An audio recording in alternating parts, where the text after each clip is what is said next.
I wasn't sure if you wanted to come in and ask a question, Nance. No, I think it's funny to me that there seem to have been a lot of people who accuse you of being, an undercover right winger. Um, and I don't know, I'm not really on the internet a whole lot, so I think that's probably mostly hearsay from my point of view. Like I don't know.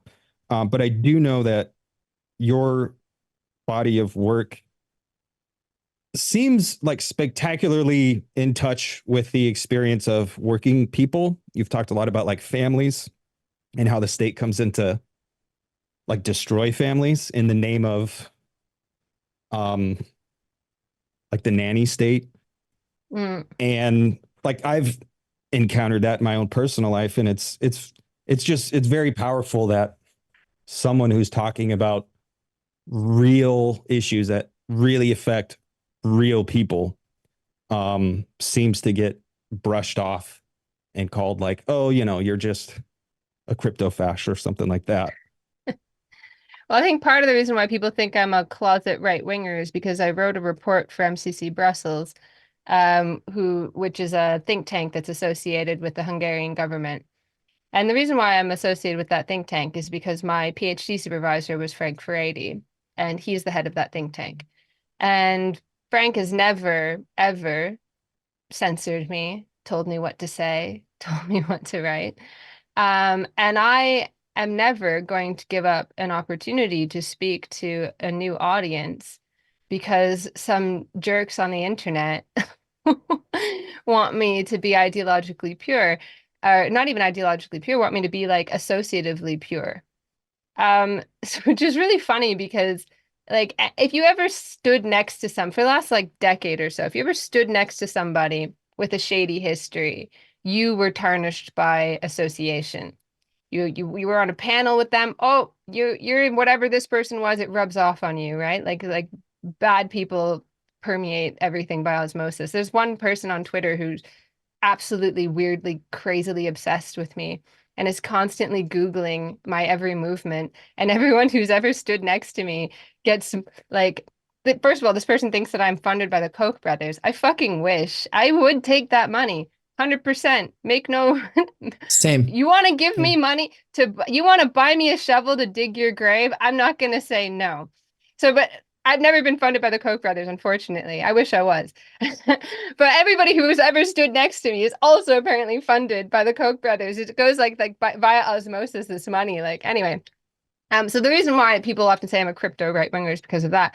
But the other reason why that annoys me is because, it just shows that people don't actually care about any of the issues they claim to care about. They care about like curating a little public persona, curating their little profiles, that sort of thing. If you honestly care about things, if you honestly care and you have an opportunity to do something about it, and you go, oh, well, not with you, then you don't care, right? Like people who are like, oh, I would never go on GB News. You have an opportunity to talk to tens of thousands of people. Well, I don't know what GB News, Sky News, tens of thousands of people, but GB News, lots of people anyway, particularly a lot of working class people. And you can show them that socialism is not the caricature they make it out to be. Personally, I prefer Marxism to the word socialism for reasons that I've just said, that socialism has a kind of sordid history. And it's difficult to sort of disentangle that, and people don't really know what you're talking about when you say you're a socialist. Same problem with kind of communism, but I think if you call yourself a Marxist, an orthodox Marxist, people might get a sense of what you mean. Anyway, but then you can like show people that being a Marxist doesn't mean you're like screaming and want to take people's kids away and want, all these psychotic things that people will want to control you, the way you speak and anti-freedom of speech, that sort of thing. You have an opportunity to go on a platform and say that stuff, but you won't do it because, oh no, aren't those the bad guys? Oh, I'm gonna look bad, aren't I? You don't care. You don't care about people. You don't care about convincing people. You don't care about anything but yourself. That's it. You and your little buddies online, go have fun, okay? I'm not about to, give up that opportunity because somebody online has a problem with it. So I have the opportunity through MCC Brussels to speak to a totally different audience than I normally would. and also to stand up against really insidious processes that nobody is talking about. Nobody is talking about. So one of the reports that I'm writing about at the moment, that I'm writing at the moment for MCC, is about the use of mental health as a policy framework in the EU. And it is ultra insidious. First of all, mental health has a very sordid history going back to the mental hygiene movement. And you should know mental hygiene then got bound up with well, mental hygiene was always bound up with eugenics, but was got bound up with Nazi eugenics, right? One Nazi slogan was "healthy body, healthy mind," which, by the way, I was invited to give a lecture with that title once, and I was like, "You may have misunderstood what I'm all about." Yeah, and I was like, "Go Google that phrase." Anyway, so mental hygiene, if you go on Google Ngram, you can see as mentions of mental hygiene go down in the literature, just as mentions of mental health go up.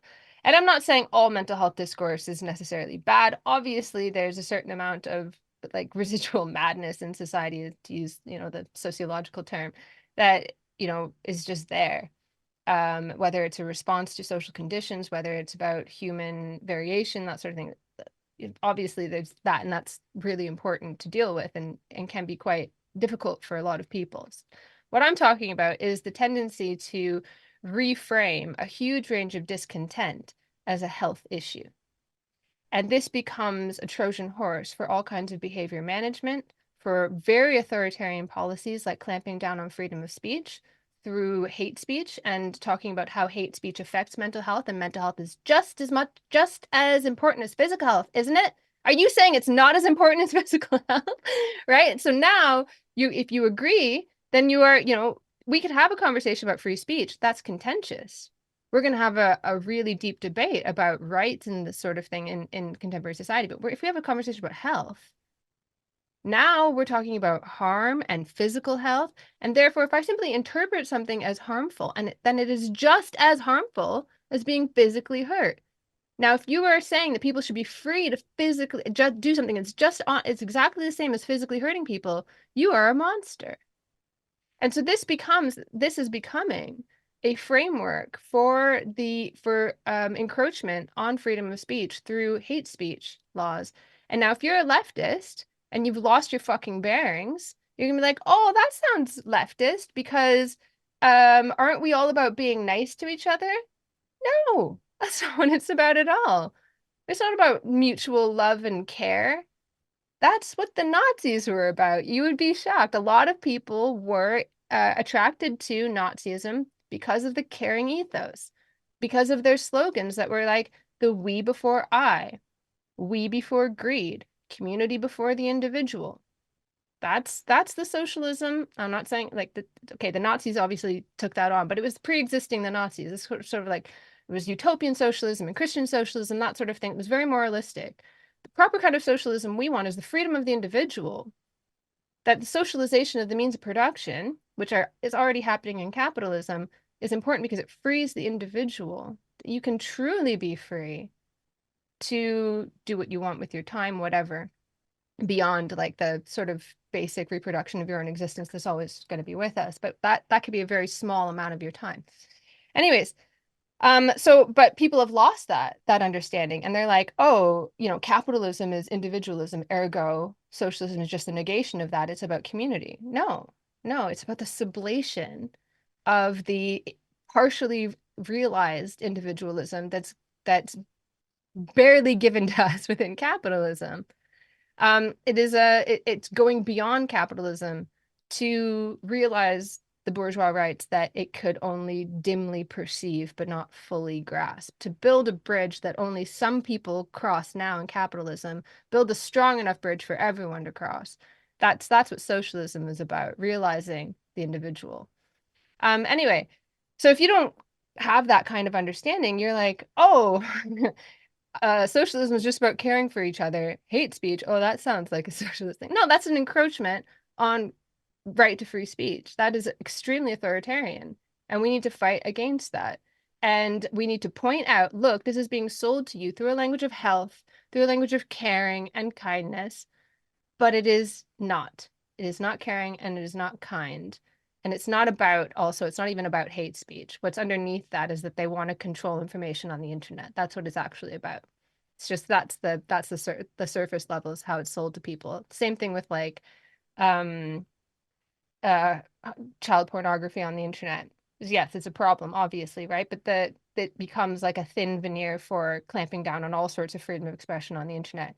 And it makes it really hard to argue against, right? Because no one's ever going to fucking argue against like laws against child pornography, obviously, right? But then the laws cover all sorts of expression because that's the first thing. And they're like, we need this act because it's going to clamp down on people's ability to do this and that. We need to, make sure that such and such isn't encrypted, blah, blah, blah. So then they're able to see more. They're able to control more things. So it's very difficult to criticize these things without getting called a right winger yourself. And in fact, a lot of like leftist policymakers, think tanks, and so on, they don't touch it. In fact, they get on board with it. Part of the reason why the only people that will pay you to write reports are the ostensibly right wing or conservative think tanks. And the only people that will often have time for you and to listen to you will be from the so-called right. Which, by the way, uh, if you scratch below the surface, often someone who's called right wing now is simply a classical liberal or a libertarian. And I agree with a lot of libertarians. I just disagree that capitalism can ultimately deliver the goods. Well said.